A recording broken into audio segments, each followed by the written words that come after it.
Saio hau Nafarroako gobernuak diruz lagundu du.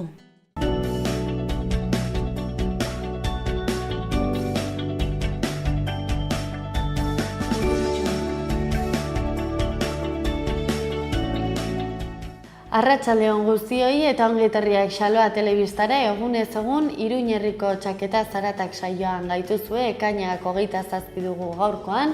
Asteartea, azkeneko astea dugu, ez da, Inoa? Bai. Ekainean, hemendik gutxira uztailan. Bai, eta San Ferminak. Bai, hori da, San Fermin usaia badaukagu. Hala ere, gaurkoan Iruñeko kontuak alde batera utzi ez, eta Pirineo aldera joan behar gara. Bai, gaur Joseba Martinez eta Inarek isoin ditugu hemen. Pirineoan lan eta bizi herri ekimenaren parteide direnak, eta horri buruz eta onartu izan dioten eskaerari buruz hitz egingo digutenak.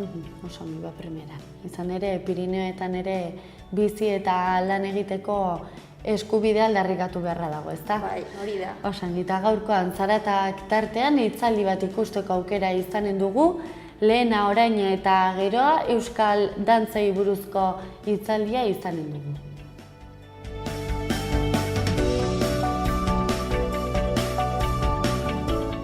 Has gaitezen gaurko efemerideekin. Gaur bezalako egun batean, 1957 urtean, Seat Espainiar Auto Ekoizle Konpainiak gaur egunek ikono kulturala den 600 kotxe modeloa atera zuen salmentan. 1967 urtean, Londonen historiako lehendabiziko kutxazain automatikoa jarri zen, Barclays bankuaren eskutik. Goazen gaurko lerroburu nagusiak ezagutzera Aitziberren eskutik. Arratsaldeon Ainoa, arratsaldeon Larrai, eta hauxe dira gaurko egunako utzizkigun titularrak.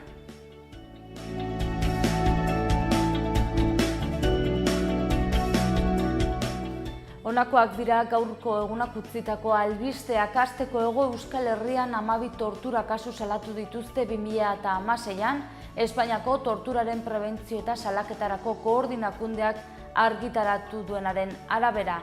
Bertzalde 6 lagun atxilotu dituzte Bilbon droga eskuratu eta Nafarroan saltzeagatik. 9 urte eta gero Iker Aragoaz gazte iruindarra aske geratu da eta Nafarroako parlamentuan Mozal legearen aurka azaldu dira. LGTBI gunea bisitatu dute Iruñeko udalako kideek eta honekin lotuta Nafarroako parlamentuak LGTBIQ+ bandera jarriko du bihar Nafarroako parlamentuko balkoian esan bezala. Eta Osasun Departamentuak alkoholaren arrisku kontsumoaren sentsibilizazio kanpaina jarri du abian. Albiste gehiago utzi dizkigu gaurko egunak, egile berriendako literatura lehiaketa martxan dagoeneko eta albisteekin bukatzeko Nafarro Oinezek badu kantua eta bideoklipa.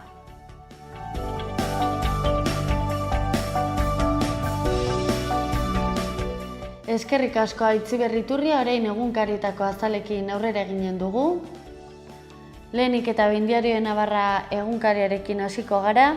Hauxe dio lerroburu nagusia gaurkoan, 4 nafarretik batek alkohol betekada hartu du hilabete honetan. 15 eta 64 urte arteko pertsonen artean egin dute ikerketa eta igo eginda gazte eta emakumeetan alkohol kontsumoa. Osasungintzatik honen harira ohartarazi dute alkohol kontsumoa normalizatzen ari dela Nafarroan. Gaurko argazkiko protagonista Doñanako sutea dugu. Doñanako sutea egonkortu dute, sutea ez zen Parke Nazionalera iritsi eta nahita egindakoa izan liteke. Hortxe ikusi dezakegu sutearen argazki bat azalean, bukatzeko beste bi albiste nabarmenduko ditugu, batetik laukoak ukatu egin du Comtosek Ultzamako txostenak erraztea, eta bukatzeko txintxetak bota dituzte Erroko zonaldean txirrindulariak ibiltzen diren eremuan. Aurrera egin dezagun Diario Noticias egunkariarekin. Lerroburu nagusia hauxe dio gaurkoan, trafikoko aztertzaileen greba udako azterketak Eguberrietara atzeratu ditu. Atzoko lanuztea ehunekoa izan zen eta 35 ikaslek ezin izan zuten froga egin tuteran. Eta gaurko argazkiko protagonista Luis Bárcenas dugu, PPko diruzain ohia. Bárcenas harroputz batek ihes egin du azalpenak ematetik BKS ikertzen duen komisioan ez zuen informaziorik eman finantziazioaren inguruan. Eta gainera oposizioa erasotu eta PP Gürtel kasutik errugabetu egin zuen. Beste bi albiste gaurko azalean, batetik Bikin bat in, Nafarroa oinezeko bideoak memoria historikoa eta sormena uztartu ditu, eta bestale Carlos Tiriza eskulturgileak jaso du Gallego de Oro saria. Aurrera egin dezagun gara egunkariarekin. Lerroburu nagusiak gaurkoan hauxe dio kanpoan lan egiten duten amek 4,7 ordu eskaintzen dizkiote seme-alabei eta aitek berriz 3,3 ordu. Eustatek desberdintasuna egiaztatzen duen datuak kaleratu ditu. Gaurko argazkiko protagonistak bi politikari ditugu, Meik Irlandar unionistekin jokoan dauka paktua, hauen babesa gehiengoa emango lioke 13 bozkarekin. Bi ordezkariak ikusi ditzakegu argazki handi batean. Eta bukatzeko beko aldean lerroburu txikiago batean, hauxe ageri zaigu estatuak 1960tik 1978 eragindako biktimek aukera dute oraindik. Eta aurrera egin dezagun berria egunkariarekin. Lerroburu nagusiak hauxe dio gaurkoan estatuaren 1960 eta 1978 arteko 187 biktima aitortu ditu Jaurlaritzak. Eusko Jaurlaritzak sortutako balorazio batzordeak 229 pertsonaren salaketak jaso, aztertu eta giza eskubideen urraketen ikerketa kualitatibo bat egin du, etapa bat ixteko asmoz. Beko aldean eta argazki handi batez lagunduta nazioarteko politika, setiatutako herri baten sustraiak agertzen.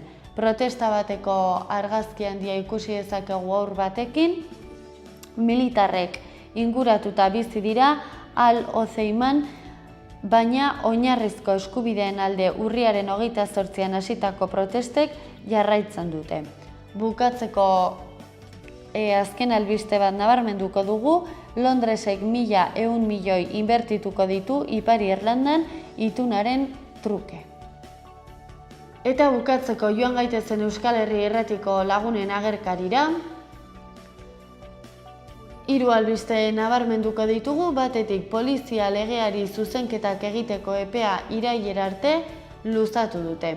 Bestalde, harrotu LGTBIQ zentroa zabalduko dute gaur Iruñan arratsaldeko 7:00 eta bukatzeko Txupin Etxepare saria peinetako lehen emakumeentzat izanen da.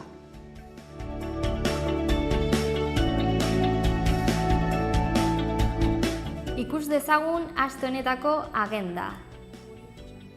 Gaur argazki erakusketa. San Ferminez izenburuarekin abuztuaren 8 arte astelehenetik ostiralera San Ferminen inguruko argazki erakusketa izanen da Zibibox Kondestablean. Antzerkia. Asteazkenetik uztailaren 9 arte The Howl antzezlanaren edizio espeziala izanen da San Ferminak direla eta. Sarrera 37 euro. Ekitaldia. Ostiralean Ardoaren Gauaren 10. edizioa izanen da. Aurten zirko ikuskizunak, dantzak eta musika egonen dira. Sarrera 20 euro balio du. Ostiraletik larunbatera kontzertu ezberdinak disfrutatzeko aukera egonen da Infernu Festaren lehenengo edizioan. Sarrera 12 euro aldez aurretik eta 15 euro lehiatilan. Ostiraletik igandera Iruñako autobus geltoki zaharrean lehendabiziko Garagardo Artisau feria izanen da kontzertu eta DJ ezberdinekin. Doako sarrera. Ostiralean ekainak 30, 5:00. Orain udaletxeetako lerroburuak aztertzeko unea iritsi da Larraitzen eskutik.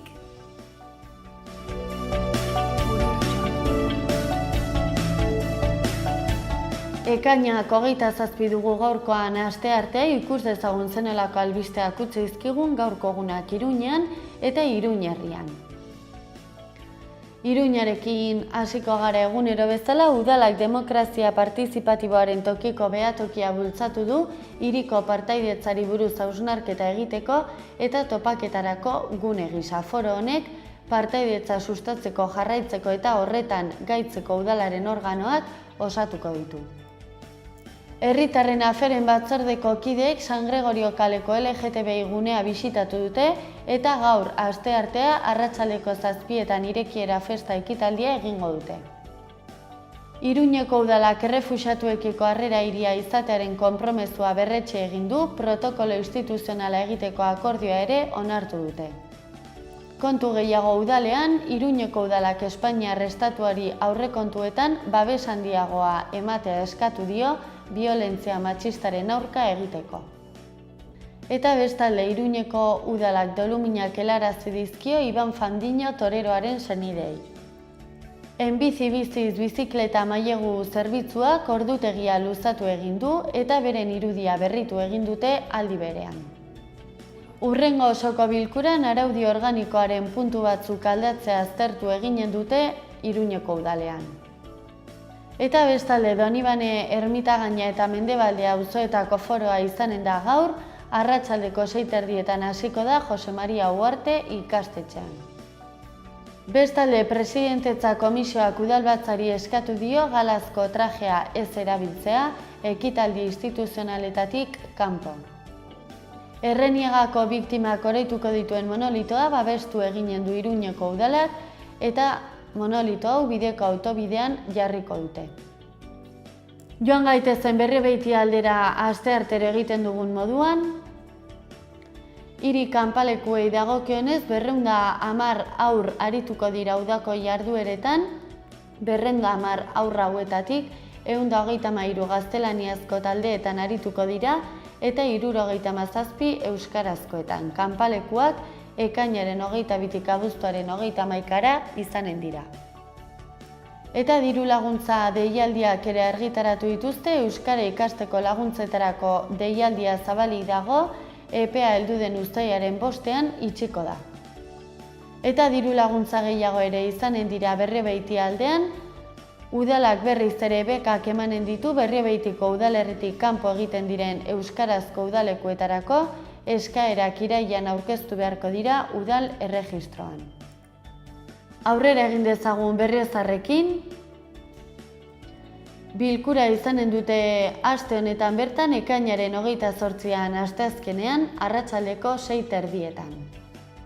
Eta bestalde Berriozarko udalaren gobernu batzarrak 2017ko otsailaren 22an egindako bilkuran diru laguntzen deialdi publikoan etsi zuen garapen bidean diren herrialdeekin lankidetza proiektuak aurrera eramateko azken eguna proposamenei dagokionez uztailaren 21 izanen da.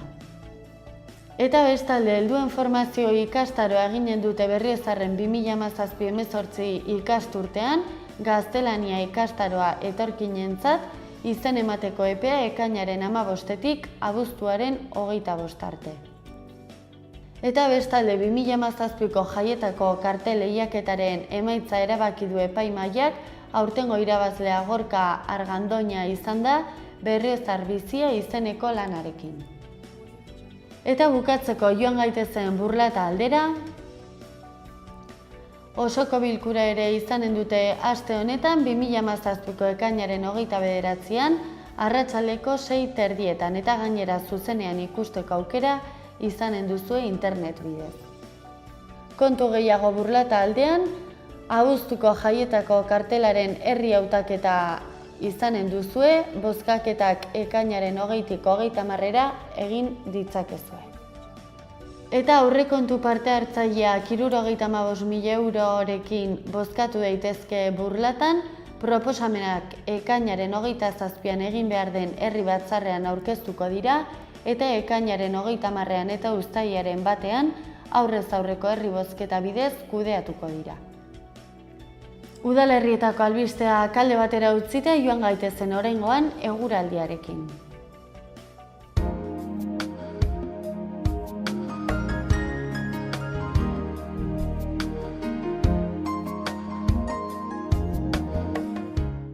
Gaurkoan ekainak 27 zerua oso hodeitsua egongo da Nafarroa osoan, zaparrada eta trumoi ekaitzekin tarteka.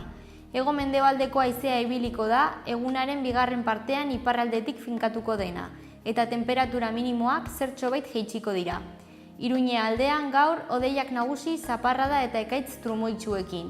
Goizean izandako hego-mendebaldeko haizea arratsaldean iparralderantz joko du 28 eta 14 gradu arteko balioa utziz. Baztanen zerua oso hodeitsu egongo da eta zaparradak botako ditu noizbehinka, trumoi ekaitza egiteko posibilitateekin. Haizea ipar-mendebaldetik finkatuko da eta 14 graduko minimak eta 20 graduko maximak emango dira. Bihar Iruñaldean zerua hodeitsua jarraituko du, zenbait zaparrada trumoitsuekin, batez ere arratsaldean. Haizea aldakorra izango da eta egunaren bigarren partean iparralderantz joko du. Temperaturari dagokionez, maksimoek gora egingo dute.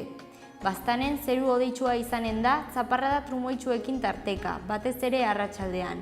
Ipar osagaiko haizea ibiliko da, ilunabarrean indarra galduko duena, temperaturak berdintsu mantenduz. Eta magazinaren lehenengo zatia alde batera utziko dugu eta oraingoan lehenago aurreratu dugun moduan Pirineo aldera joanen gara, ez da, Ainhoa? Bai, lehen aipatu den bezala hemen Joseba Martinez eta Ainara Ekiso egin ditugu. Biek Pirineoan lan eta bizi herri ekimenaren parteideak dira. Eta horri buruz eta onartu dieten eskarari buruz hitz egingo digute. Oso ongi, primeran. Eta lehenago esan dizugun moduan, gaurkoan zaratak tartean, dantza kontuak izanen ditugu, euskal dantzak hain zuzen ere, lehena, oraina eta geroa hitzaldiarekin.